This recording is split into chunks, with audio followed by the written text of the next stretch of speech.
ایک اور خبر جو ہے وہ سوشل میڈیا پر بڑی پھیل رہی تھی کہ پاکستان نے ایک ایسی ٹیکنالوجی بنا لی ہے، کچھ ایسے fighter jets unmanned UAVs Kamra air base پر کچھ اڑتے ہوئے ہمیں دکھائی دیے تھے، تو اس حوالے سے کیا کوئی ڈیولپمنٹ ہے ہمارے پاس؟ دیکھیے انمینڈ ایریل وہیکلز یو اے ویز کہتے ہیں اس کو، یو اے ویز یو اے ویز کہتے ہیں. یہ ہم بہت ایکسٹینسولی کام کر رہے ہیں الحمدللہ، اس میں کوئی شک نہیں. یہ میں آپ کو کنفرم کرتا ہوں ایکسٹینسولی اس طرح کہ ہم خود انڈیجینیس ڈیولپ کرنے کی کوشش کر رہے ہیں. انڈیجینیس اس لیے کر رہے ہیں کہ ہمارا دوست چائنا ہے، ہماری اس پہ کولیبریشن ہوئی ہے ہماری پچھلے سالوں میں.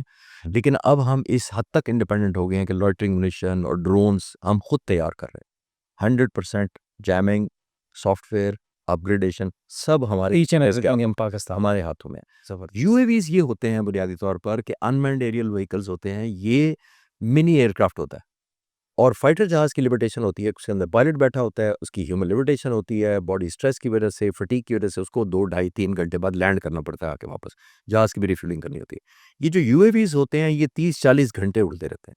اس کے اندر پائلٹ نہیں ہوتا، اس کے اندر سرویلنس ہوتی ہے. اس کے جو پائلٹ ہوتے ہیں لیکن وہ زمین پر بیٹھے ہوتے ہیں، وہ کنٹرول کسی اور بیس سے کر رہے جی ہوتے ہیں. جی. وہ اس کو مانیٹر کرتے رہتے ہیں اور اس کے اوپر ویپنز بھی لگے ہوتے ہیں. یہ ایز اینڈ وین نیڈ بیس پر اس کے کیمرے بڑے اسٹرانگ ہوتے ہیں. یہ زوم ان کر لیتے ہیں، موومنٹ گراؤنڈ پہ دیکھ لیتے ہیں.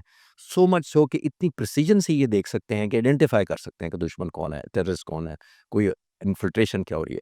اور پھر اس کے بعد یہ بھی قابلیت ہے کہ یہ اس کے بعد جو ویپن ہوتا ہے، جو زمین پر بیٹھا کنٹرولر ہے، وہ اپروپریٹ ویپن فائر کر کے ظاہر ہے وہ ٹارگیٹ کو بھی نیوٹرلائز کر دیتا ہے، ڈیپینڈنگ کہ وہ کیا ٹارگیٹ ہے پیچھے. سر اس کی ایک ایگزامپل آپ سے لینا چاہوں گا، کیونکہ یہ کہا جاتا ہے کہ پاکستان نے شہپر 3 ڈرون جو ہے وہ ایک بنا لیا اور اس کو بڑے ایک جدید ڈرون کہا جا رہا تھا. اس کی کچھ سپیکس وغیرہ ہے سر؟ اسپیکس نہیں، میں اب یہ بتا دیتا ہوں. ایک انجی جو ہے ہمارے پاس جو ڈرون جو یو اے وی ہے جی. وہ چائنا سوری ترکی سے ہم نے لیا تھا اور ہم اس کو ظاہر ہے بڑا افیکٹو استعمال کر رہے ہیں.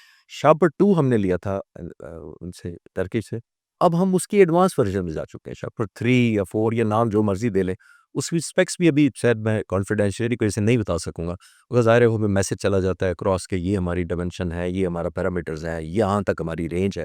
لیکن الحمدللہ قوم کو اور پلیزنٹ سرپرائزز ملیں گے اگر خدا نخواستہ ہندوستان نے کوئی ایڈونچر کرنے کی کوشش